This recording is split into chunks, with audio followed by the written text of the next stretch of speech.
सरपंच संतोष देशमुख यांच्या हत्येला 115 दिवस पूर्ण झालेले आहेत। मात्र तरी सुद्धा आरोपी कृष्णा आंधळे पोलिसांना अद्याप सापडलेला नाहीये।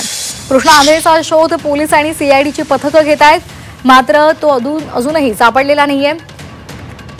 बीड पोलिसांनी त्याला फरार घोषित केलेला आहे आणि आंधळेची माहिती देणाऱ्याला बक्षीस मिळेल असंही पोलिसांनी जाहीर केलेलं आहे। मात्र तरी सुद्धा आंधळेचा पत्ता अद्याप लागलेला नाही।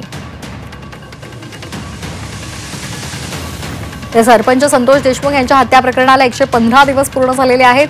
मात्र तरी सुद्धा कृष्णा आंधळे फरारच आहे, तो कुणालाही सापडत नाहीये। पोलिसांनी त्याच्यावर बक्षीस सुद्धा लावलेलं आहे, त्याची माहिती जो देईल त्याला बक्षीस मिळेल असं सांगितलेलं आहे। मात्र तरी सुद्धा कृष्णा आंधळेचा थांग पत्ता लागलेला नाही।